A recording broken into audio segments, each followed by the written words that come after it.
comme il aurait été fier, Jean-Pierre Pernaut. Ce samedi 18 mars, sa ville natale d'Amiens baptisait l'office de tourisme de son nom, lui, l'inlassable défenseur du patrimoine régional. Mais un autre événement lui aurait fait encore plus chaud au cœur. Pour lui rendre hommage, ces deux familles étaient réunies. Dominique, sa première femme, entourée de ses grands-enfants, Julia et Olivier.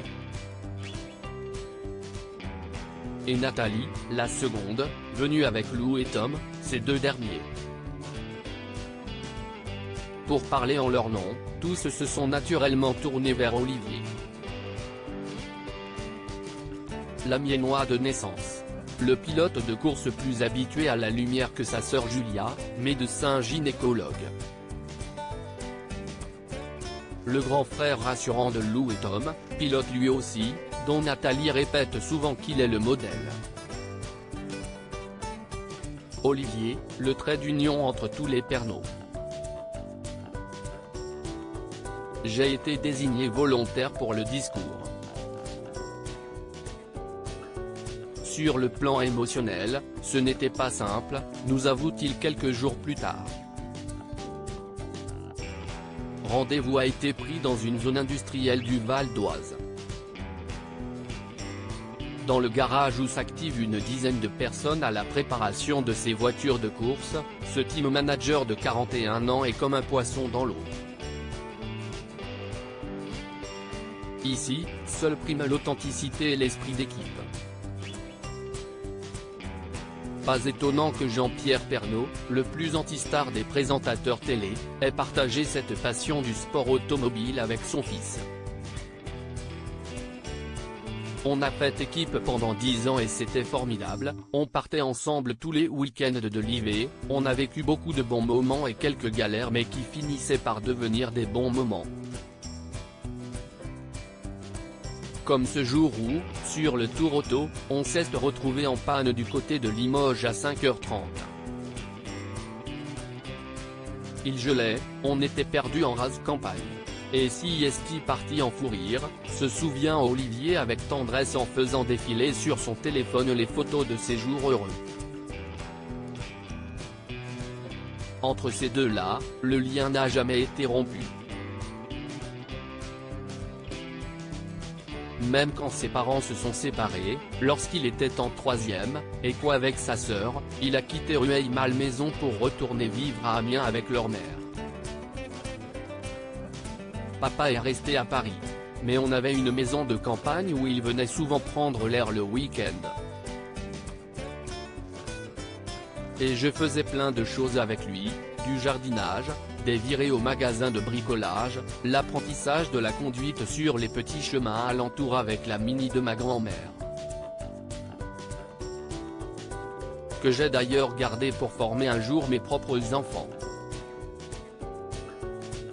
Père de Léo, 10 ans, et Rose, 6 ans, Olivier avoue que ses enfants n'ont pas profité de leur grand-père autant qu'ils l'auraient tous voulu. Rose n'avait que 3 ans quand est arrivé le Covid. On avait beau vivre à Saint-Nom-la-Bretèche et lui à Louveciennes, à 9 km de distance, le confinement nous a empêchés de nous voir. Quant à Léo, qui appelait mon père Papy Télé, il venait nous voir sur les courses du Trophée Andros. Mais le reste du temps, papa était bien occupé avec Lou et Tom qui étaient ados. Volonté de rattraper le temps perdu ? À la fin de sa vie, quand il a décidé avec Nathalie de quitter leur maison de Louveciennes, Jean-Pierre Pernaut a un temps envisagé de s'installer à Saint-Nom-la-Bretèche. Ça lui plaisait, l'idée d'être tout près de nous, confirme Olivier. Finalement, le couple a opté pour une maison à Antony, où le journaliste n'a pas eu le temps d'aménager. Elle était plus près de Paris et plus pratique pour les allers et retours de Lou et Tom, devenus étudiants. Mais chez Olivier, il n'y a aucune rancœur vis-à-vis de cette deuxième famille Pernaut qu'il aime et a toujours fréquentée. Pendant mes études et jusqu'à la naissance de mon fils, je suis revenu vivre chez mon père, révèle-t-il. À Louveciennes, il y avait une petite maison au fond du jardin qu'il nous avait laissée, à ma femme et moi. Lou et Tom étaient petits, on se voyait souvent, ça a créé des liens forts. Jean-Pierre Pernaut parti, cette complicité perdure.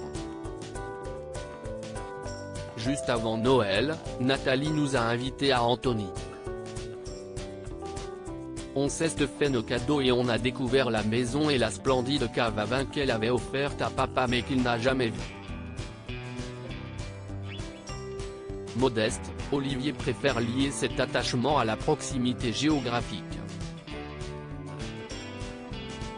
Ma sœur a toujours habité à Amiens. Forcément, par rapport à moi, elle connaît peu Lou et Tom, plaide-t-il. Alors, je fais le lien. Le garçon est trop pudique et bien élevé pour s'appesantir sur les blessures intimes. Tout juste confie-t-il que son travail l'a aidé à surmonter son deuil. 2 jours après le décès de papa, j'étais sur un circuit. Le plus compliqué, c'était de croiser dans le paddock tous les gens qu'il avait connus et qui y allaient de leurs petits mots. Mais une fois que j'ai eu mis mon casque, je n'aille plus penser à rien d'autre qu'à la course. Pas question d'abaisser le drapeau noir. La course doit continuer. La vie aussi. Mais on n'efface pas comme ça la présence d'un père à la personnalité aussi marquante. Olivier finit par nous livrer une touchante anecdote.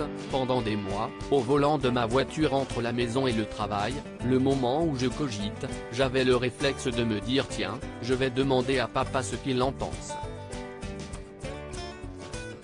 Puis je me ressaisissais, mais non, ça ne sert à rien. Olivier Pernaut pourrait faire sienne la célèbre formule de Jacques Prévert, on reconnaît le bonheur au bruit qu'il fait quand il s'en va. Cet article est à retrouver dans Gala N degré 1556 disponible dans les kiosques le jeudi 6 avril 2023. Crédit Photo, agence.